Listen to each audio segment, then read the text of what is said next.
توانائی دیتی ہے, پورا مضمون باندھا ہے. اعلیٰ حضرت کہتے ہیں بہروپیہ تھا, مداری, روپ بدل بدل کے دکھایا کرتا تھا, بادشاہوں سے انعام لیتا تھا. ایک دن اورنگزیب عالمگیر کے پاس آ گیا, کہنے لگا میں روپ بدلوں گا, اگر آپ پہچان نہ سکے تو میں انعام لوں گا. آپ نے فرمایا میں کوئی ایسے ویسا بادشاہ نہیں, کہا مجھے دھوکہ دینا مشکل ہے. کہا نہیں میں روپ بدلوں گا. حضرت اورنگزیب عالمگیر بڑے نیک بادشاہ گزرے, بڑے پرہیزگار. وہ بہروپیہ کہنے لگا میں روپ بدلوں گا, آپ نہیں پہچان سکیں گے. فرمایا چل جتنا تیرے اندر زور ہے لگا لے. حضرت نے اعلان کیا کہ میں نے فوجی بھرتی کر دیں, 2 ماہ کے بعد ٹیسٹ ہوگا. وہ 2 مہینے دوڑتا رہا, رنگ روپ بناتا رہا, آیا ٹیسٹ دینے, 2-3 سپاہیوں کا امتحان لیا. اس کی باری آئی تو 10 روپے دیے, کہنے لگے تیرے آنے جانے کا کرایہ میں نے تجھے پہچان لیا ہے. کچھ دنوں کے بعد جانے لگے سفر پر, تو بھکاری آ گئے خیرات مانگنے. اس نے بھی سارے منہ پر سیاہی مال لی, کپڑے پھاڑ لیے, سر کے بال مڈا لیے, پگے تک کٹا لی, بدرنگ ہو کے آیا. کاسا آگے کیا تو حضرت نے 10 روپے ڈالے, کہنے لگے تیرے آنے جانے کا کرایہ میں نے پہچان لیا ہے. کچھ دن گزرے تو ٹیچر کی ضرورت تھی. اس نے مونچھیں بڑی کر لی, داڑھی نکلی لگا لی, سر پہ جنا کیپ پہن لی, ایک شیروانی لے لی اور ہاتھ میں چھڑی پکڑ کے آیا.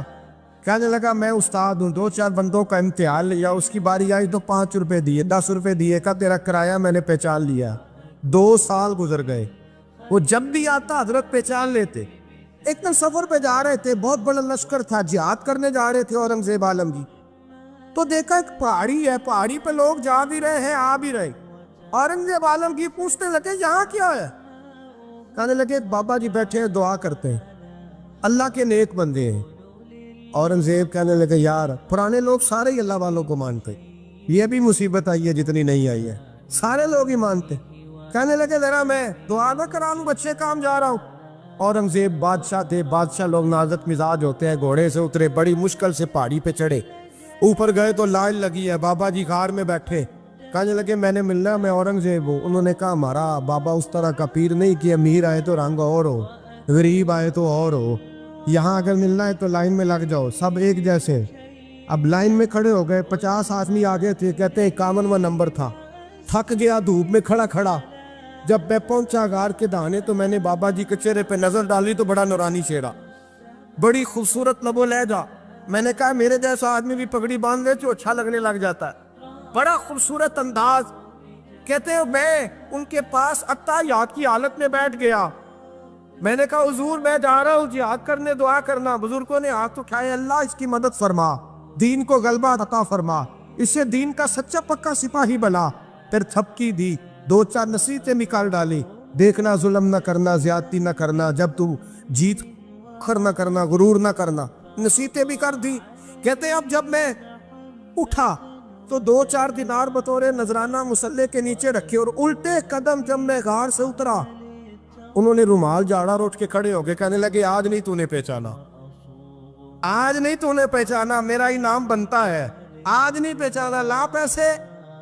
اورنگزیب کہنے لگا یار تو نے حد کر دی, کہاں چڑھا کہاں کھڑا رہا, دھوپ میں تھک گیا, کمال کر دی بھائی تو نے.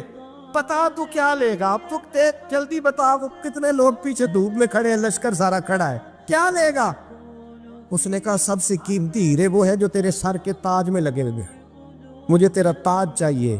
او بھائیو سننا اور یاد رکھنا, میرے اعلیٰ حضرت کہتے ہیں بادشاہ نے سر کے اوپر سے تاج اتارا, بہروپیے کے قدموں میں رکھا اور کہنے لگے یہ لے, اور یہ تو تیرا مانگنے پر میں نے دیا ہے نا, میں واپس آتا ہوں تو آنا, میں اپنی مرضی سے بھی تجھے دوں گا. تو نے اورنگزیب جیسے بندے کو دھوکہ دیا, آنا میں اس وقت بھی دوں گا. وہ دے کر بس بات ختم ہو گئی, حد ہو گئی. دے کر کہتے ہیں جب میں پلٹا نا واپس, بہروپیے نے آواز دی بادشاہ ٹھہر جا. تو میں نے پلٹ کے دیکھا تو کہنے لگے یہ اپنا تاج لے جا, اٹھا اور لے جا. میں نے کہا 2 سال بیت گئے تجھے محنت کرتے, آج قابو آیا تو لے جاؤ. کہنے لگا لے جا, مسئلہ سمجھ میں آ گیا. میں نے کہا مجھے بھی تو سمجھانا. کہتے ہیں وہ پھوٹ پھوٹ کے رویا, اس کی آنکھیں برس پڑی, سیلاب کی طرح آنسو بہہ نکلے, تڑپا اور رو کے کہنے لگا بادشاہ میں نے جھوٹ موٹ رسول اللہ کی غلامی اختیار کی تھی, جھوٹ موٹ کی داڑھی, جھوٹ موٹ کی پگڑی, جھوٹ موٹ کا فقر, میں نے جھوٹ موٹ نبی پاک کا لباس پہنا ہے, تو تیرے جیسے بادشاہوں کے تاج میرے قدموں میں آ گئے ہیں. اگر میں سچ مچ رسول اللہ کا غلام بنوں گا تو اللہ کیا کچھ عطا فرمائے، اللہ کتنی نعمتوں سے نوازے۔ میرے اعلیٰ کیا فرماتے ہیں؟ اعلیٰ حضرت فرماتے ہیں فرشتے بھی کرتے ہیں تعظیم میری۔ کون جی؟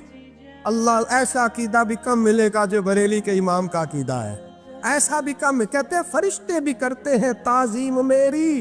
کیوں؟ فرمانے لگے فدا ہو کے ان پر یہ عزت ملی۔ بغداد کے ایک درویش عالم تھے، تو وہ جب بھی نماز پڑھاتے نا تو کسی تاجر کی 2 بیویوں کے بارے میں دعا مانگتے۔ توجہ ہے میری بات پر؟ نماز پڑھاتے تو کہتے اللہ اس تاجر کی 2 بیویوں کو اپنی خاص رحمتیں عطا فرما۔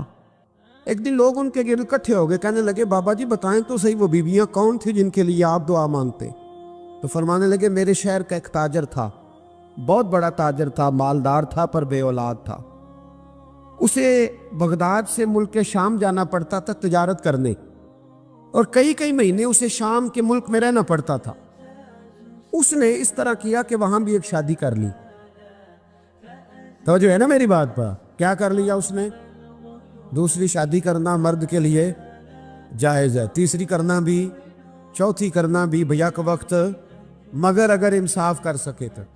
اگر چاروں میں ہم نہ آدھا مسئلہ سنتے ہیں اور آدھا ہی بیان کرتے ہیں، اگر انصاف نہ کر سکے پھر اس کے لیے 4 جائز، پھر وہ ایک ہی رکھے گا۔ تو عزیز دوست دوسرا نکاح کر لیا، شادی ہو گئی۔ اب وہ وہاں کچھ زیادہ وقت گزارنے لگا، مالدار آدمی تھا، بیوی کو مکان بھی لے کے دے دیا۔ اب وہ دیر سے آتا واپس، اور جب آتا بھی تو اس کے وہ والے انداز نہ ہوتے جو پہلے ہوا کرتے تھے۔ اب بیوی سے بڑا جاسوس بھی کوئی نہیں ہوتا، اس کو تو پہلے پتہ چل جاتا ہے کہ ماجرا کیا ہے، اسے بڑی خبر ہوتی ہے۔ تو اس نے محسوس کر لیا کہ بدلے بدلے سے میری سرکار نظر آتے۔ وہ کہنے لگی اب کہ جب آتا جاتا ہے تو اس کے حالات کچھ بدلے بدلے سے ہیں، ماحول کچھ اور ہے۔ اس نے ایک بوڑھا آدمی جو اس کا عزیز بھی تھا اور سمجھدار بھی تھا اس کو تیار کیا، کہنے لگی اب کہ جب ملک کے شام جائے نا تو اس کا پیچھا کرنا اور خبر کرنا کہ کہاں رہتا ہے، کہاں جاتا ہے، کیا کرتا ہے۔ وہ بوڑھے بزرگ جو تھے وہ خاتون کے کہنے پر کچھ اس نے کرایہ بھی دیا۔ وہ اس تاجر کے پیچھے گئے اور واپس آ کے خبر دی، کہنے لگے کہ یہ تو 2-3 سال بیت گئے، اس نے وہاں بھی شادی کی ہوئی ہے، تجھے بتایا ہی نہیں۔ بی بی بڑی سمجھدار تھی، حوصلہ مند، زیرت، اس نے شور نہیں مچایا۔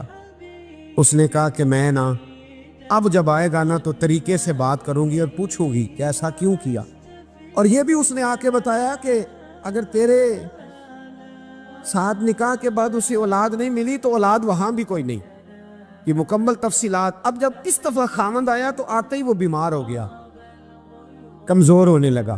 اب خاتون نے مناسب نہیں سمجھا کہ آتے ہی دڑام سے میں اس کے سر پر یہ ٹھوڑ دوں کہ تو نے نکاح کیا ہوا ہے اور مجھے بتایا نہیں۔ وہ ذرا تسلی میں رہی، کچھ وہ بیمار تھا، حوصلہ رکھا، خدمت کرتی رہی۔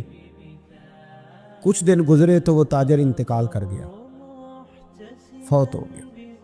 اب راز کھل نہ سکا، عدت گزاری، اور جب سارا مال جمع کیا نا تو اشرفیوں کی بوریاں بھر گئی۔ سارا مال اس بی بی کا، 4 بوریوں میں اشرفیاں، 4۔ یہاں تو پیٹ کا دوزخ ہے، معاذ اللہ، بھرتا ہی نہیں۔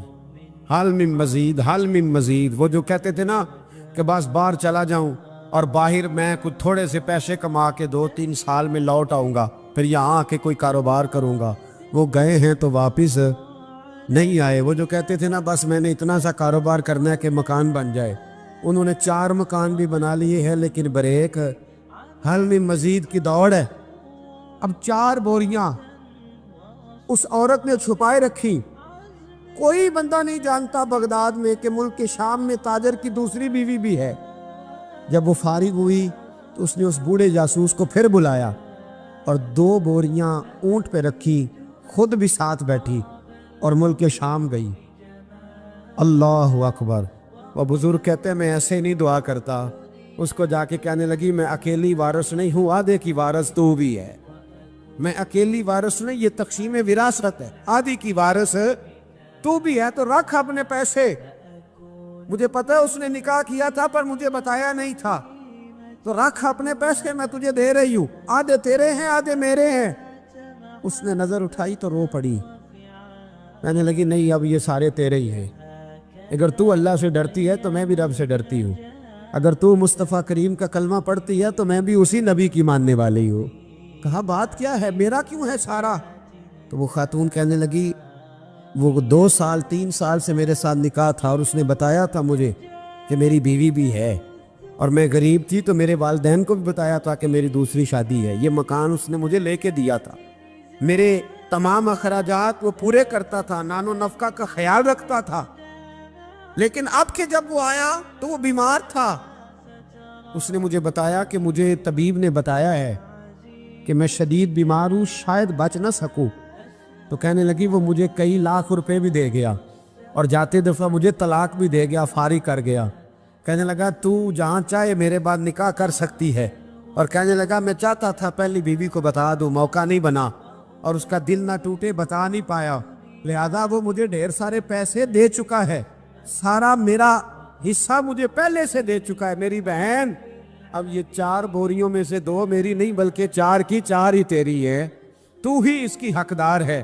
تو بزرگ کہتے ہیں مجھے بتاؤ جن کے اندر اس قسم کے تقوی کی جھلک ہو ان کے لیے ہر نماز کے بعد دعا مانگنی چاہیے کہ نہیں مانگنی چاہیے؟ حضرت عمر کے زمانے میں ایک نوجوان تھا، نیک تھا، مسجد جایا کرتا تھا رات کو۔ تو مسجد جا رہا تھا تو رستے میں ایک عورت نے دعوت گناہ دی، ابن عساکر نے اس کو لکھا ہے۔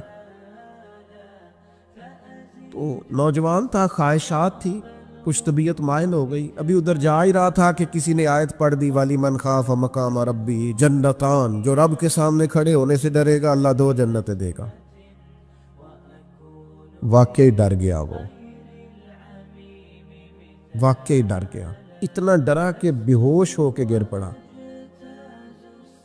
بیماری سے لوگ بے ہوش ہوتے ہیں، پیسے ڈوب گئے بے ہوش ہوتے ہیں، بچے کے غم میں بے ہوش ہوتے ہیں۔ سچ بتاؤ کبھی خوف خدا سے بھی بے ہوش ہوتا کوئی دیکھا ہے؟ ہمارے ہاں تو روز مرہ ہی نہیں ہے بھائی، اور بڑی باتیں ہیں بے ہوش ہونے کی، ڈرنے کی، غش کھانے کی۔ بے ہوش ہو کے گر پڑا، بوڑھے باپ کو کسی نے بتایا بچہ بے ہوش پڑا ہے، اٹھا کے گھر لائے، گھر لا کے کہا بیٹا کیا ہوا؟ نوجوان ہے، چڑھتی جوانی ہے پر پاکیزہ بڑی ہے۔